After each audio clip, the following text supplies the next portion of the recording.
All right, we are live. So welcome to tonight's edition of the Men's Room Show. And tonight I've got three men on our panel, and what we're going to be going into is their respective life journeys. So before we start in on the questions, I want to introduce them. And so first I have Nathan Spiteri. He is actor, author, and TEDx speaker. I've also got in the house Art Citron, and he's editor, producer, and director. And I've got men's empowerment coach, RJ Horner. Welcome. Thank you. And so I want to speak a little bit to what the Men's Show is about. And so we are a weekly live show that creates a space for men to feel safe expressing their emotions in a vulnerable way. It is a place where men can come to be seen, heard, and acknowledged without feeling judged or afraid to show sides of themselves that are different than society's expectations. We aim to educate, inspire, empower, and advocate. And our show was really created out of my inspiration and role as an International Men's Day USA ambassador. And so the gentlemen here, a couple of them are also ambassadors. And really, what I'd like to say is that we are also supported by Voice of Men 360, which is a nonprofit organization based out of Toronto, Canada. And their organization exists for the purpose of providing support services for boys and men to overcome life's challenges. So really those two initiatives of why we're here today. And we're going to go ahead and jump into one of the first questions that I have. And I would like to know, really, what are some of the biggest challenges that you've faced in your life so far? I want to jump in with the challenges.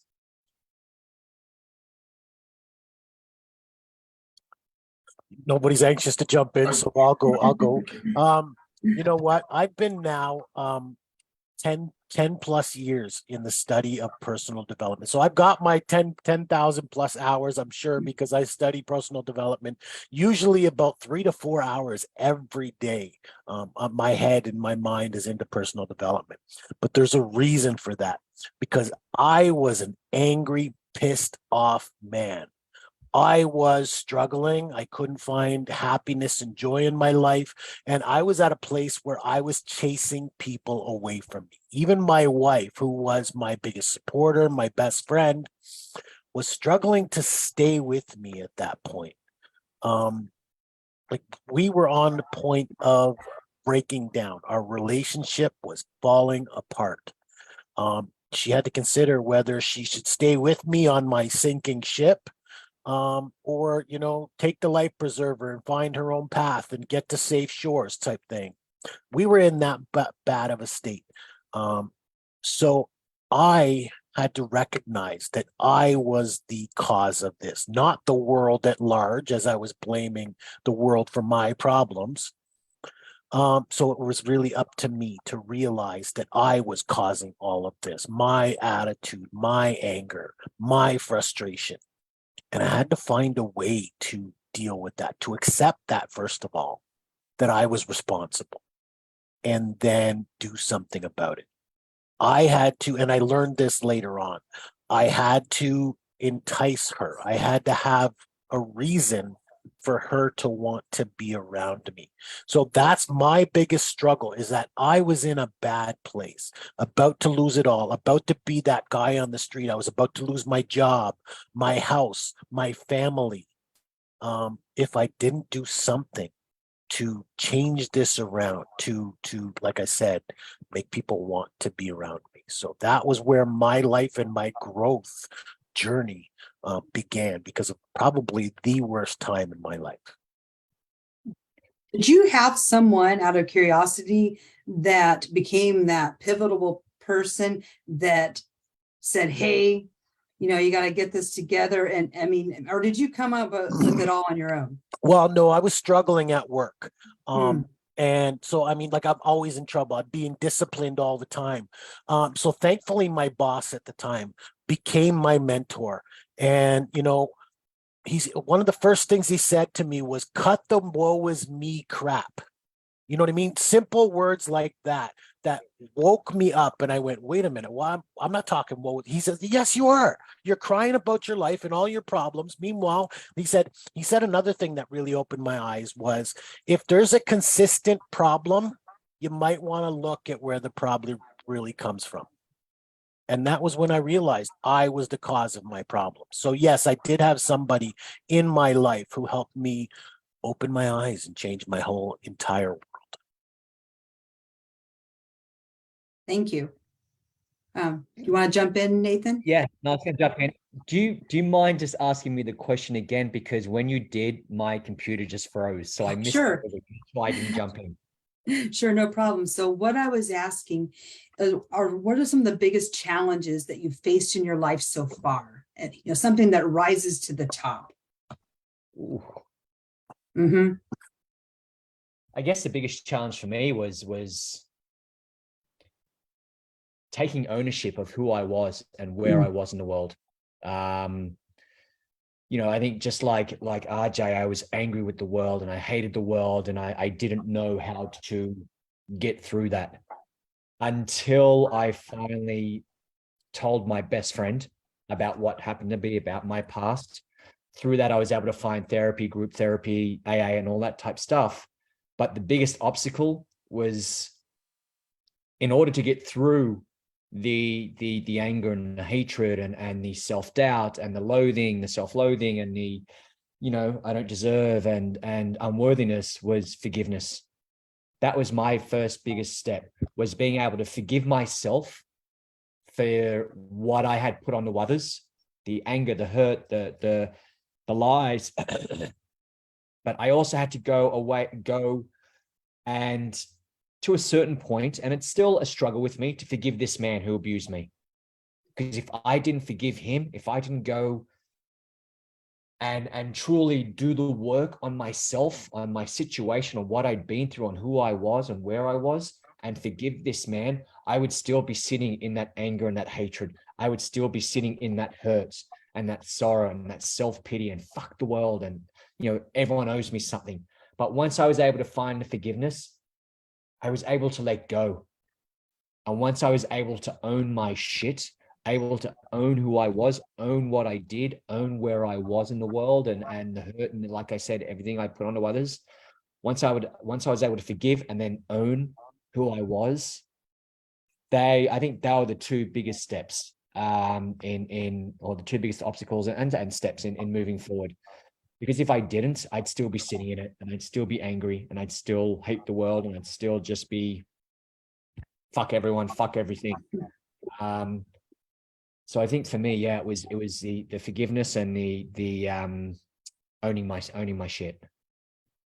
Yes, I can see that owning your stuff is really pivotal.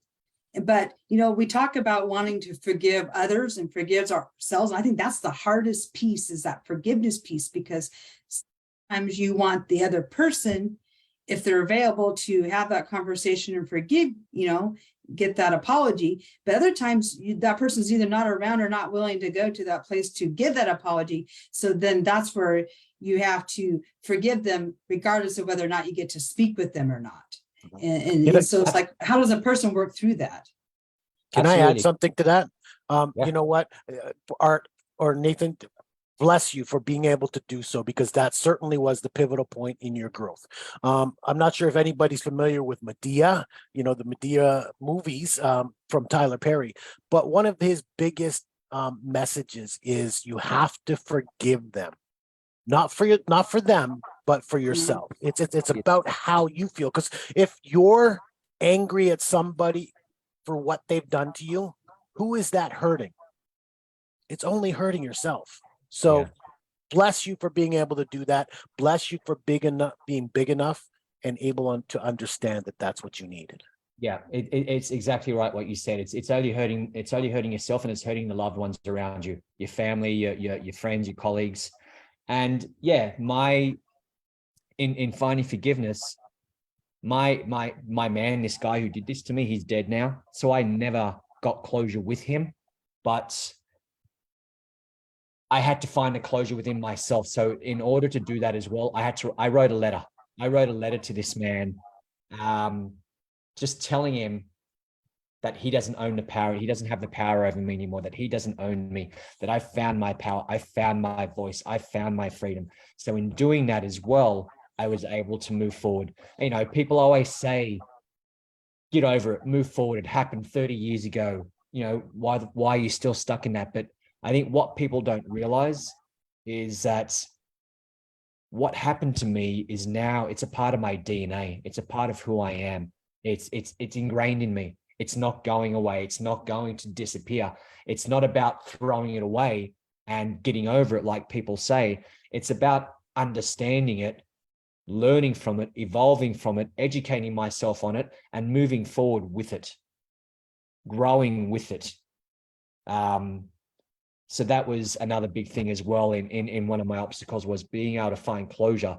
And I did so, and just being able to then understand that it's not about throwing it away, because if I throw it away, it's going to come back and kick my ass again some other day, in another month, a year or 2 or 3 or 4, whenever. But it's about moving forward with it and understanding, educating, evolving, and learning. Yeah, definitely facing it is important. Throwing it away, stuffing it down, you're right, it's going to come back up.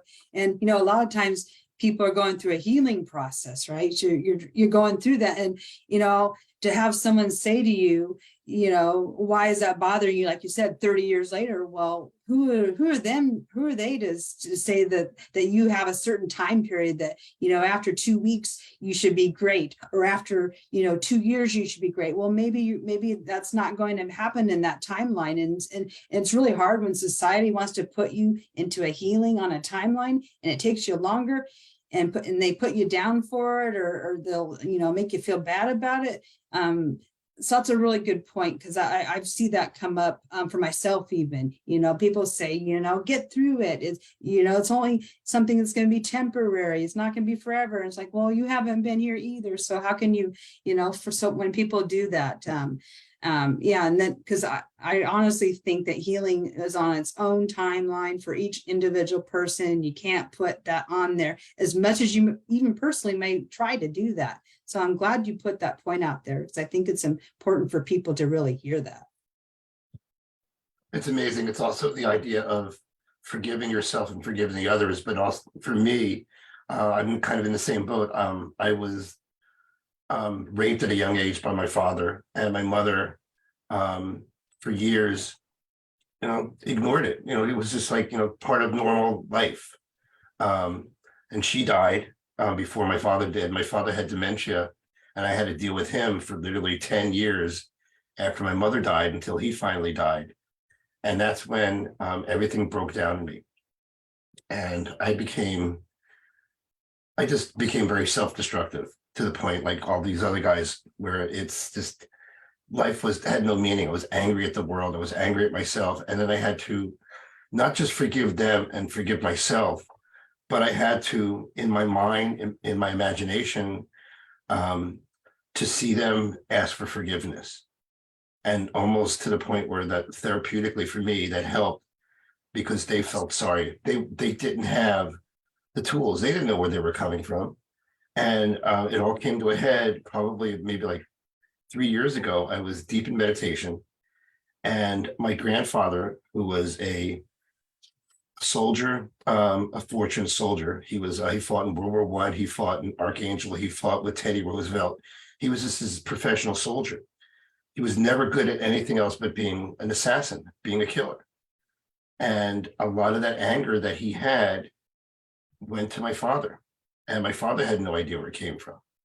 And that was brought to me. And in my meditation, I saw everything that my father had witnessed, my grandfather had witnessed in my, you know, my trance, whatever.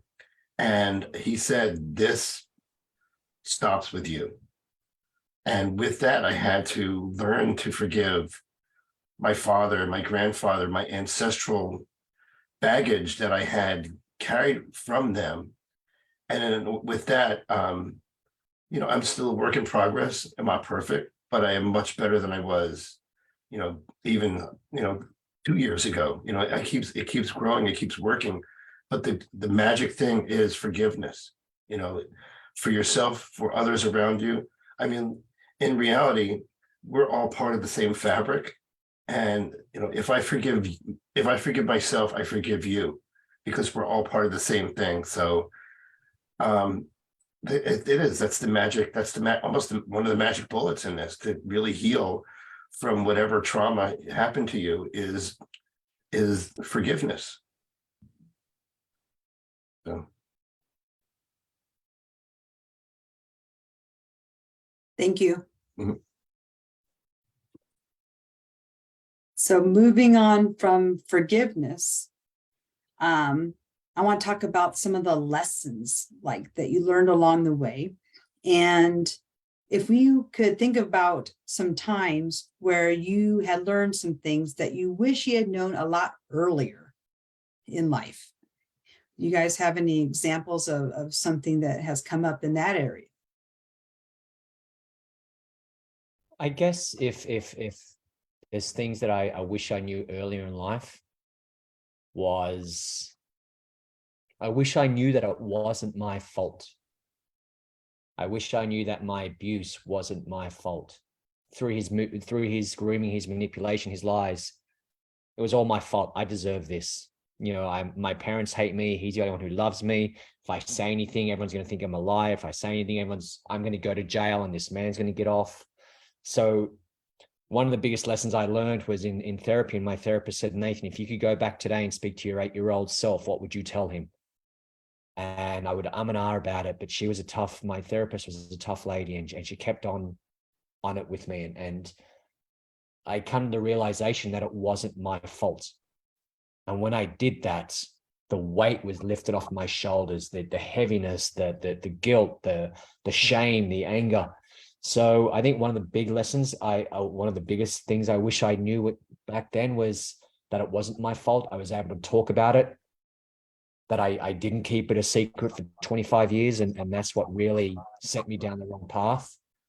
And then I did have support of others. I did have a family who loved me. I did have friends who loved me. And I wish I'd known that as well, because I just kept it all inside, and I held all that anger and hatred and self-pity on myself. And I didn't want to speak to anyone. I didn't want to get anyone else involved. I didn't want to hurt, or, I didn't want to hurt anyone who was close to me. So for me, it was just those two. There's probably plenty more that I just can't think of right now, but I think the two big things that came to my mind straight away was that it wasn't my fault.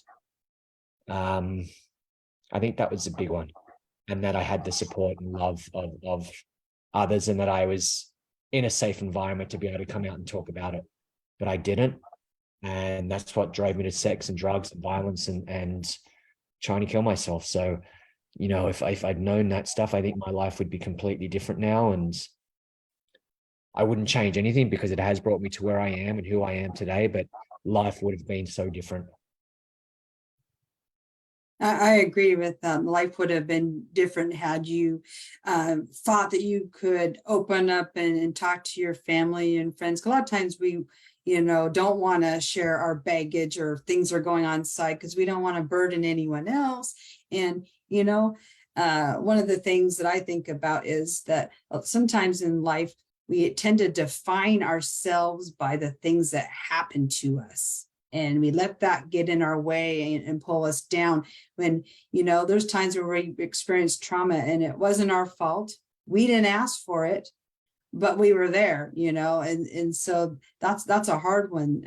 When you look at it, is like, okay, how do you move past that hard place that you were in and redefine or find that self-worth so you can move forward and not have that thing that happened in the past be that thing that, defines you. Because a lot of us have that negative self-talk sometimes where we take that situation like, why didn't I speak up, or why didn't I ask for help, or why did I do this, and I'm a weak person, or I'm too sensitive, or whatever it is that we tell ourselves. And so to find that spot where we can come back and have that self-worth and get that healing and realize, like sometimes we do find out these things later in life that we wish would have known earlier. And this is, definitely one of them, is not asking for help and when we need it most. And I think that's a great message for men and women to hear that, sometimes we do have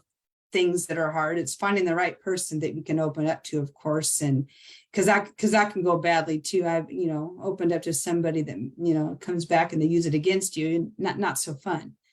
Can I chime in here, because I've got quite something to talk about on this subject. Okay.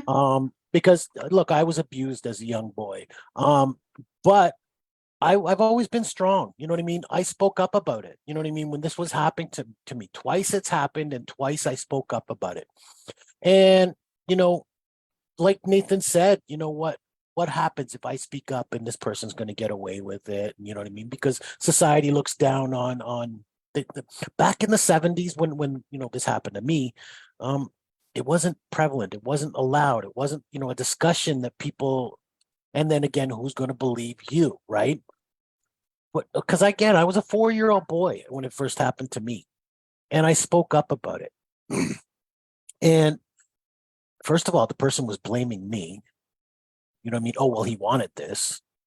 First of all, what does a 4-year-old boy know about what he wants in some area like that?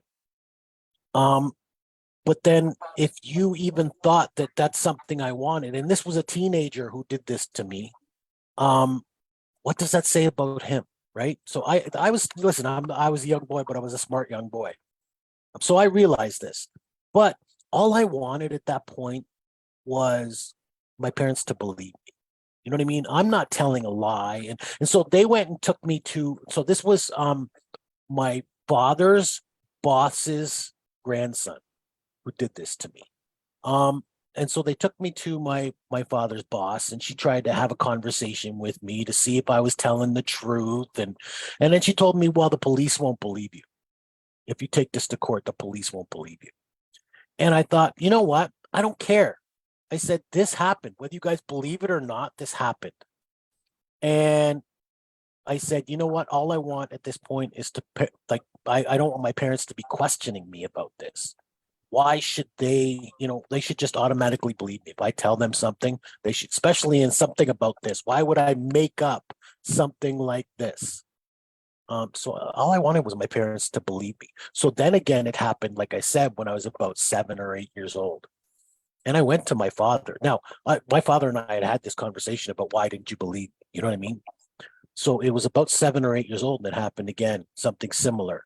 And so I went to my father and said, look, this is what's happening. Actually, it came up because I was supposed to sleep with, like, this guy who was staying with us was sleeping in my bed, and he was touching me, right? So I went to my father and said, no, I don't want to go to bed with him tonight. Like, he's not, I don't want him in my bed. And my dad's like, well, what do you mean? What's going on? And so I told him what was happening. And he's like, you know what? Get out of my house. You're not welcome here anymore. I'll tell you, that was vindicating. To know that I had that trust. My father had that trust in me at that point. Because again, it happened. I was a witness to the impropriety in the church around 12 or almost 12 years old. I walked away from the church a week before my 12th birthday because I was a secondhand witness to the impropriety within my church.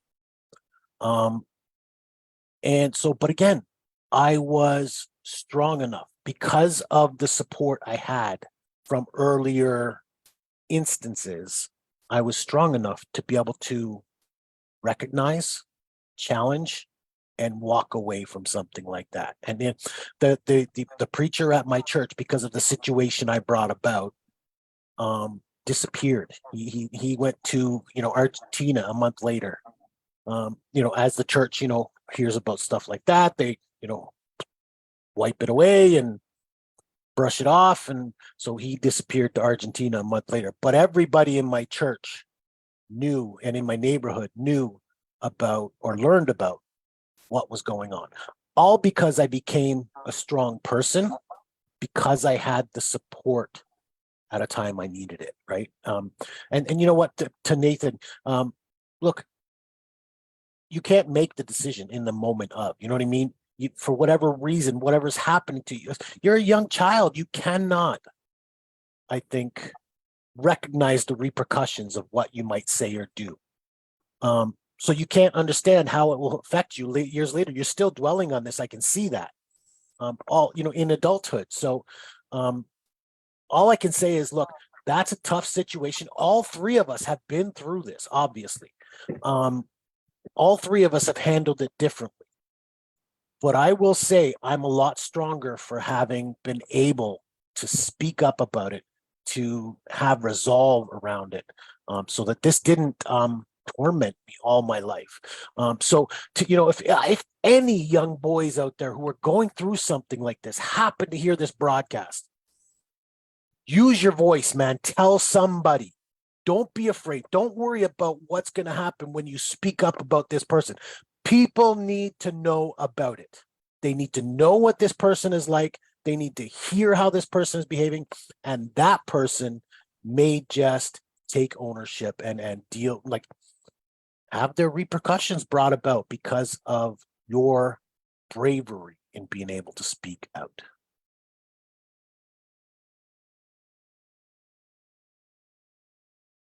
Did you have anything that you wanted to add to the conversation, Art? I agree with RJ. It's, the fact is, it's like, when I was that young, I didn't know where to go because it was my parents that were doing this to me. But if there's a way that I could have figured it out at that time, I would have done something. But I agree. It's like, you have to, if there's a way to find the voice, you do it. You have to do it. For me, it was repressed in me. It was knocked back at me, and it took me, 40 years after the happening to come to terms with it. But it took me all that time, and in all that time, I was basically unconscious, for most of my life, doing, just going through my life with that hurt and the pain behind me. And in that, carrying that with me, affected everything in my life. And I'm still, like I said, working my way through it. Gratefully, a lot of things have turned out wonderful for me during that whole time. But the fact is, I still carry that with me. And now I can almost say it's not guilt anymore. It's a feeling that I can't really describe other than it's a hurt that's there, but it's not a pain. It's a hurt that's like, I'm able to forgive it and embrace it and come to terms with it and still have it within me, but still be able to have love and judgment and non-judgment for the rest of the world, through the work that I've been doing.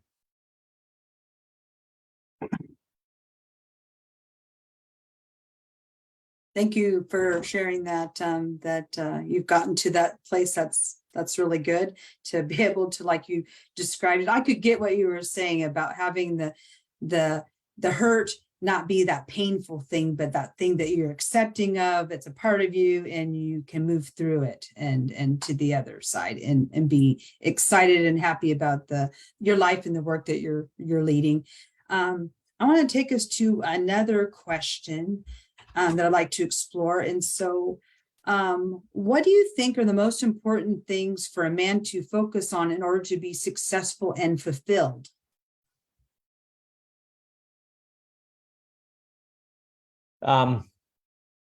Vulnerability, communication, and I think, again, just getting through the whole stigma and however you want to call it, of toxic masculinity.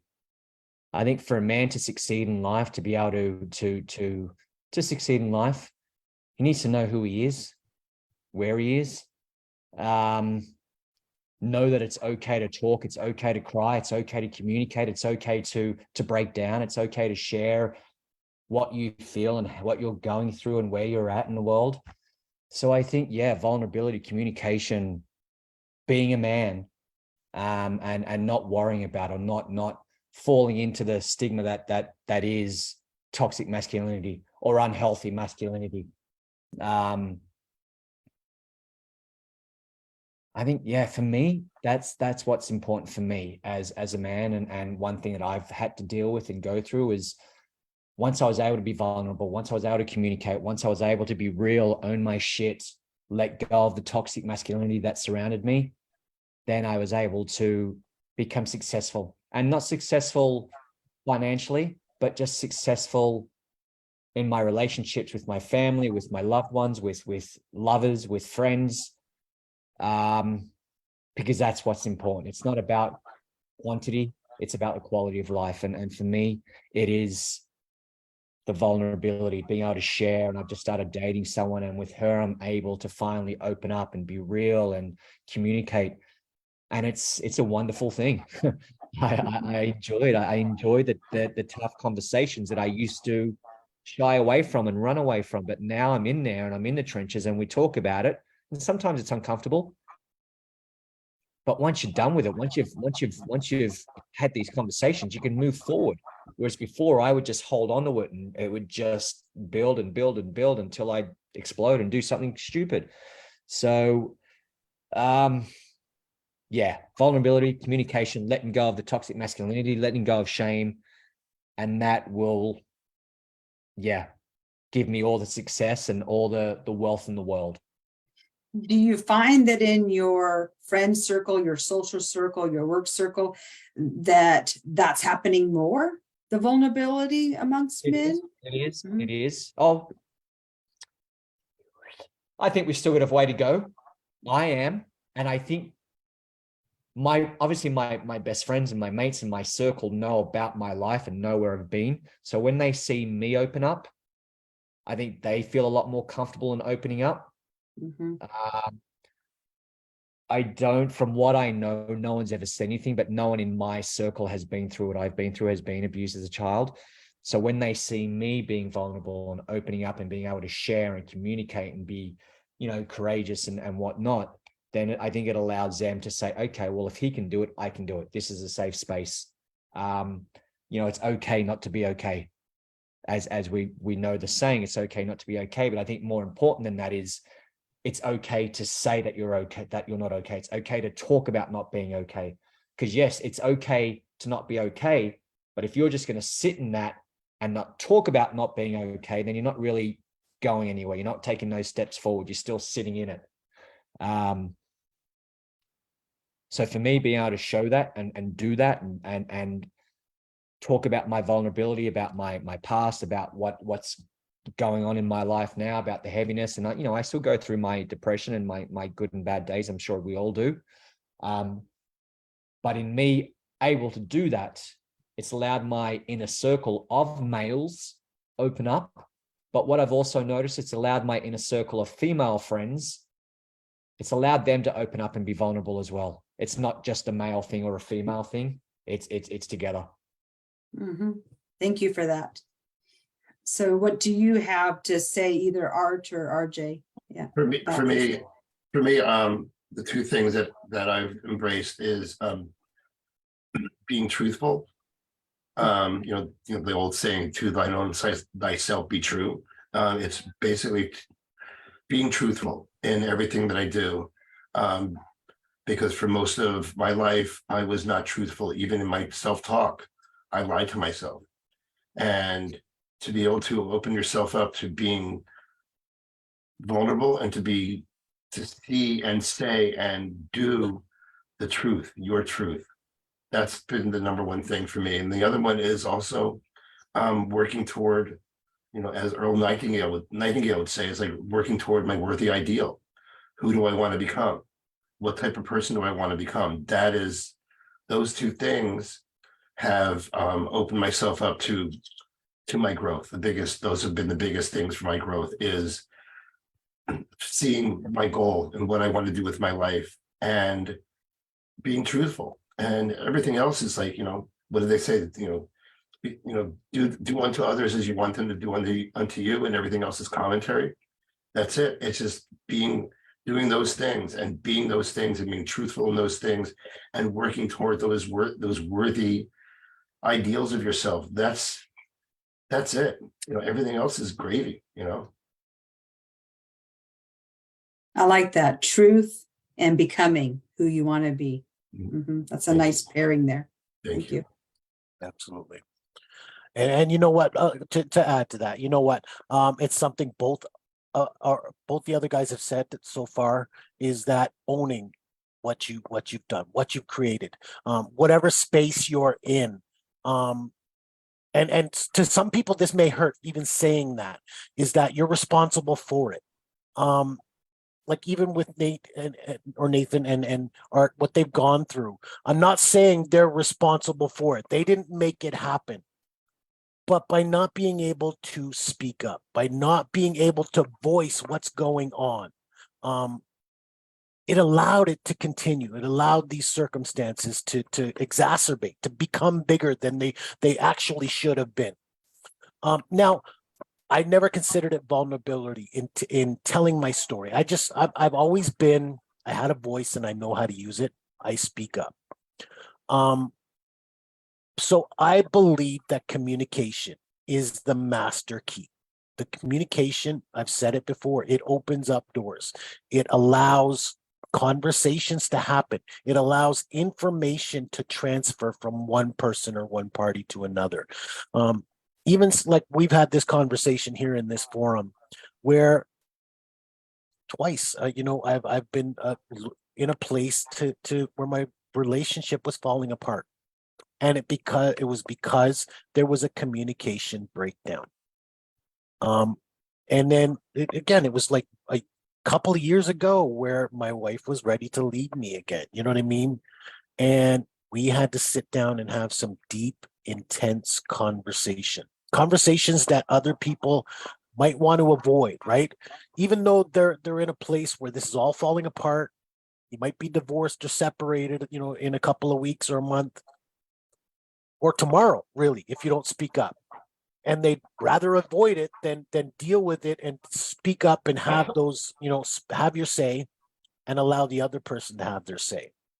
So my wife and I both had a conversation that, without having it, we would have been apart. I know it. But we allowed each other to tell each other what we were doing to the other person. You know what I mean? How we were harming the other person and what we as individuals expected from the other person. And through that conversation, we were allowed to bridge the gap, right? Work on those little things that you're doing wrong, that you're not serving me. And what do you need from me? And how can we, work together? Because again, is this important to us? If it is, then it's something we need to communicate about and continue. Now, because of that conversation, we continue to communicate with each other all the time. So communication on many, many, many circumstances. First of all, we have to take responsibility for who we are and what we bring about. And then by opening up and using our voice, it's not easy. I get that.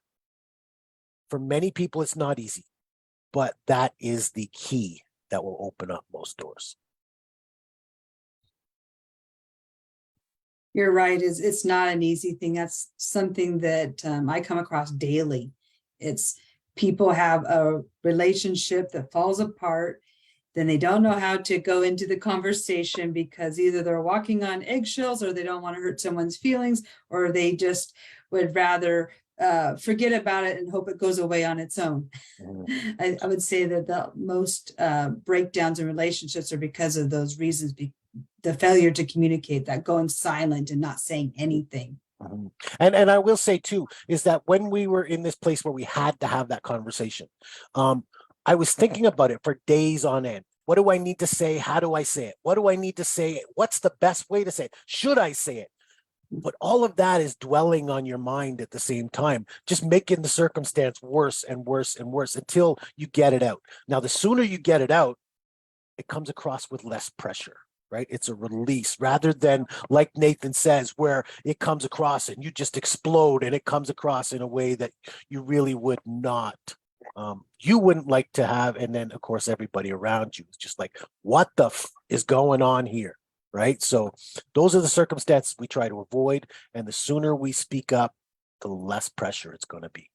So really, what I'm hearing is it's face whatever's going on, speak to it, and allow and invite the other person to do the same.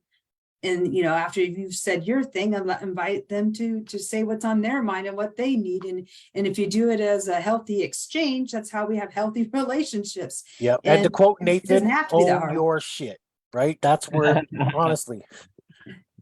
To quote Linda, own your stuff. I noticed that. I noticed that. You wouldn't say it. No, I never know whether I'm going to go to that or not. Sometimes I do. So you never know. So I'm thinking that we've talked a lot about the challenges, the lessons learned, the things that we can apply now that we know. We talked about how to communicate to have good relationships. What if we talked a little bit about how we balance our personal and professional lives in a way that we can be proud and excited about the lives we're living? Because I think that that's a hard one sometimes. I think Art hit on it earlier when he said just be truthful and be honest, and you know, I think if you're truthful and honest in life, and if you are who you really are, then I think the work-life balance, everything kind of relationship balance is all just going to work its way out. I think it's just going to come together. And I think just on everything we've touched, yes, being honest and truthful, but also being humble, owning your shit, having vulnerability, being able to communicate, all of these things together is going to make the journey so much easier. It's going to make the journey a lot more clear in my head or in our head. And we know who we are. We know what we want. We know what we're striving to and what we want to achieve. And we're not lost, and we're not all over the place, and we're not, you know, distracted by the voices in our head or whatnot. So I think, yeah, just being honest and being truthful and being real and owning your stuff and just showing that vulnerability, having that communication, having the courage to move forward, to know when something is up and dealing with it, instead of just trying to throw it away and pretend that life's normal and we're all good and, you know, we live in our little bubble and nothing's going to hurt us. So I think just, yeah, having the vulnerability, being truthful, being real, and that's going to make us successful in our work, life, relationship balance in all aspects. I agree. And one thing I want to add to that too is find the good in everything.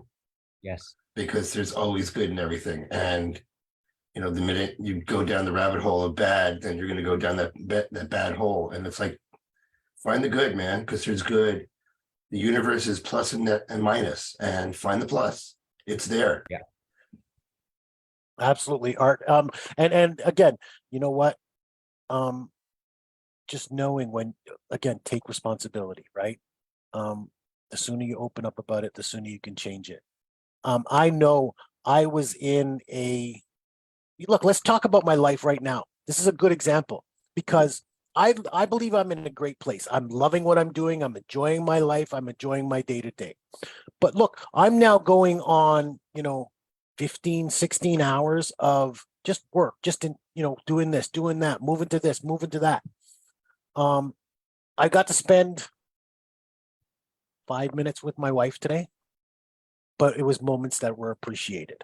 We talk to each other on the phone all the time. So we communicate with each other all day long, but I'm managing a full-time job, a part-time job, a business, and then I've still got to maintain my home life. And yet I think I'm doing a pretty damn good job of managing all these things. Like I said, it's been 15, 16 hours of just work, doing this, doing that, moving to do this, going to do that. But I'm enjoying it. I'm happy with that. And then, like I said, my wife and I, we appreciate the time we do get together so that we look, we're busy all the time. So we get to miss each other. So that 5 minutes that we do get to spend with each other, that's just joy. That's just, you know what, you're my partner. You're the one I want to talk to. You're the one I want to tell my life about. So here's what's been going on. And you know what I mean? It may be 5-10 minutes, but I've just shared a bit of my life with her in that short period of time. So, as much as you may be busy, you may be, trying to manage all of these things. If you're authentic, like Nathan said, if you're just being real, and then remember why you're doing it, right? Just know that this is what I'm working for. And it's not so much a responsibility. It's not so much work as it is, this is just my life. And go do it, go be it, go live it. Yes, they always talk about, living a life that you don't want to take a vacation from. Oh no, I enjoy my vacations. That's Well, another that thing too, too. but That's another thing too, is that my wife and I have promised each other we're going to take us a short or small vacation between ourselves so we get some quality time. And then we take a family vacation where we get, 8, 10, 12 people together and go somewhere and spend time together. So vacation or recreation time is also very important. Like I was talking about how I'm doing 16 hours of work today, but taking time for yourself is also very important, whether it's a vacation or you need to have that break. Don't get me wrong. I agree. It's like that, they, to follow the religious, dictum, it's like they have one Sabbath day. That Sabbath day is for you to like rewind, whatever. And I'm taking a cue from a friend of mine who every 2 months he takes a 10-day vacation, and he just goes somewhere. And we're doing it. Next week we're going to Punta Cana. Taking the Going whole there, that's where we're going in April too. Yeah. Really? we're going next week. So Nice. Enjoy. yeah. And I will say on that same subject, I take Saturdays off. Every Saturday, I don't do business. I don't work. That's one day just for family. Yeah. You have to. You have to, because all work and no play is not good. Makes Jack a dull boy. That's right. But that's the word. Yeah, exactly. But it's true. It's like you need to have that time. It's built into our DNA to do that, whether we want to follow it or not, whether our society wants it or not. The reality is we need to take time for ourselves. And in fact, we need to take more time for ourselves, because the more time we take for ourselves, the more we can give to others. So it's important. Yeah. And you know what? Meditation is a good way to do that as well. You know what I mean? 5, 10, 25 minutes if you can afford it, but take that time to just go back into yourself and experience yourself. And it's blissful, it's relaxing and grounding all at the same time.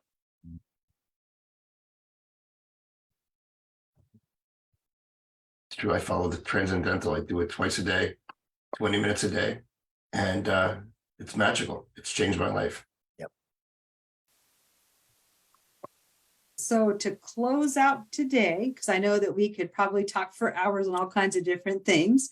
You gentlemen are more senior in age than some of the other panel members. So with that comes wisdom. So, so if you were gonna share something with maybe the younger gentleman coming up through life, is there like one tip or one thing that you would like them to know or embrace as they're going through their life that you now know and you promote it everywhere? Follow your bliss, follow your heart. I was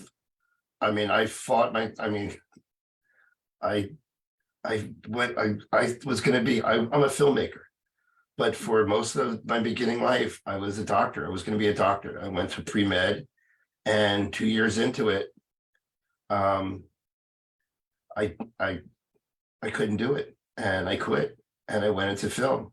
And then I've also noticed for myself, working for myself as opposed to working for others, because working for myself, I have to work for myself. I just, if I'm gonna, it's just following your, I can't do the corporate thing. I can't do working for other people. I feel like I sell my soul the minute I walk into those doors.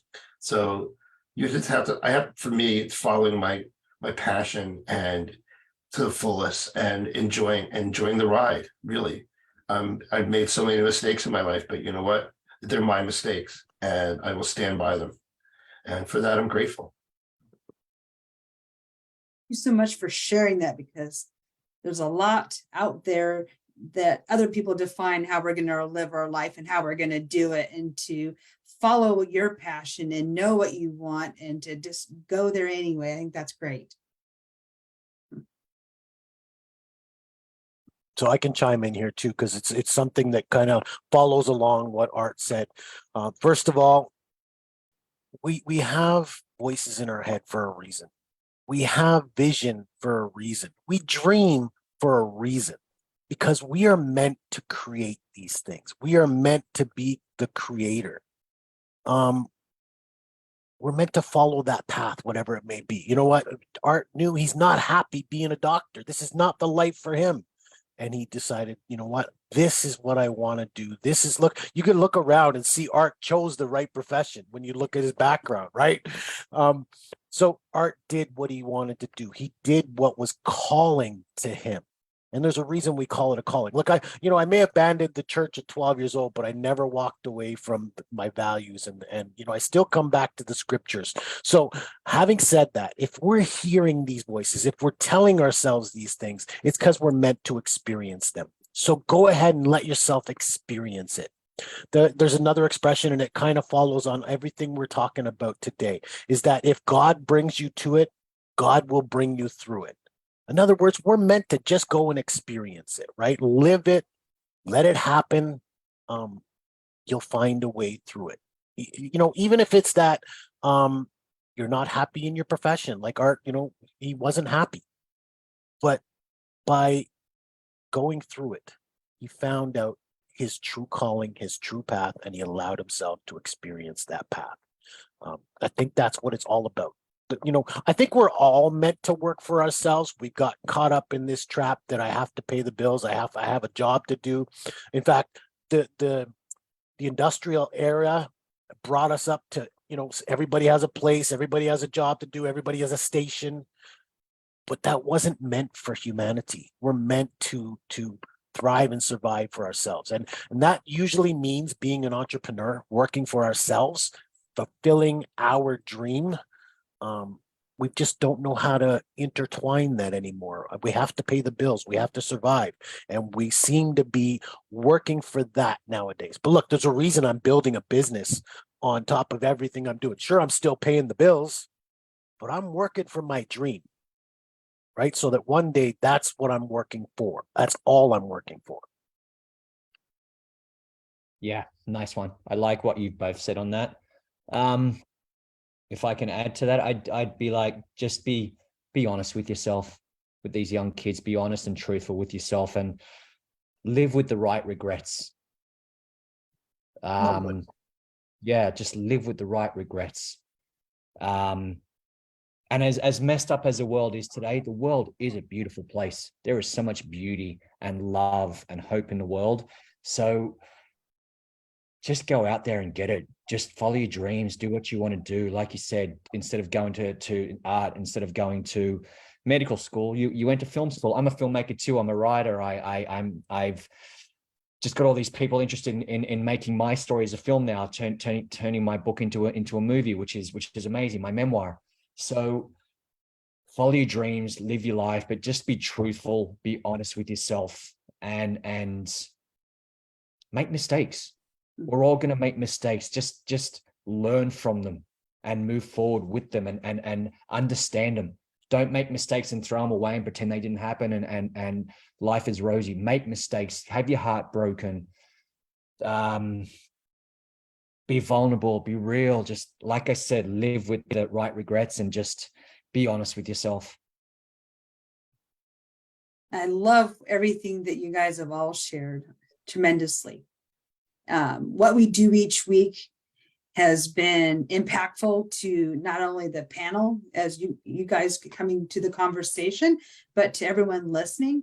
And what I'd like to do is to invite everyone that's viewing right now to come and join us at the Men's Room Show and Support Group on Facebook, to join us on our channel on YouTube. I'm going to drop those in the link.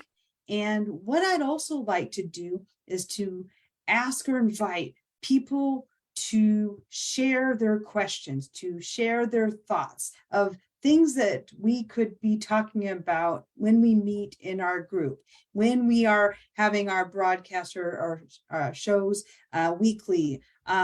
Those are the things that matter to us as we're having these conversations, because if we're asking the questions, if the men are asking the question, there's people that want to know the answers. And what better way than to put our thoughts, our experiences into a conversation? Because when we tell our story, a lot of times someone will say, oh, that's me too, or I experienced that, or they went through that and they went through it. Well, I can do it too. And so that's why telling our stories and sharing our experience is really important. And, you know, the whole thing about this is being vulnerable enough to be able to express it without worrying about what will happen when you do that. Because one of the other themes that I picked up on was that we tell ourselves a lot of stories in our head, both stories of like who we think we are, our good parts, our bad parts, and how do other people see us? We care about validation from others. There's things like that, and so the more we talk to it, the less it's this ambiguous thing. It's this thing that becomes, oh, we can talk about this because it's okay to do it, and it's really helpful. So Linda, on that subject, we had a conversation in our chat group today, and I really want to bring that to the table because you're asking people to ask questions. You're a woman hosting this and facilitating us in our conversation, but the subject we had was about the woman's perspective on men. I would love to learn more about it, and I would love to invite our women out there who may be experiencing this to come out to us and have that conversation, being open to let us ask you questions. Let us learn about the woman's perspective of a man. You know what I mean? Are there stigmas that we need to own up to or release? Or is there a way that we need to respect you a little more? Is there ways that we're shortfalling? These are questions I'd love to have from the woman's perspective. And so maybe as men, we can learn how to better serve our women. I Great love idea. that.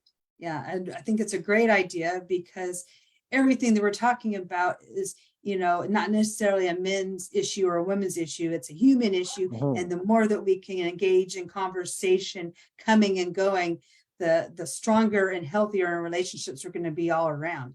And so I love that. And yes, we are going to do that. It'll probably be 2 weeks out from today. Give us a chance to round up some women, which I don't think will be too hard, and come up. You guys are going to come up with the questions to ask us, and so we'll role reverse. I think that's wonderful. Looking forward to that one. Okay. And with that, we're going to go ahead and end for tonight. And so look for us in the comments for our Facebook group and YouTube channel. Thank you, See you guys. next week.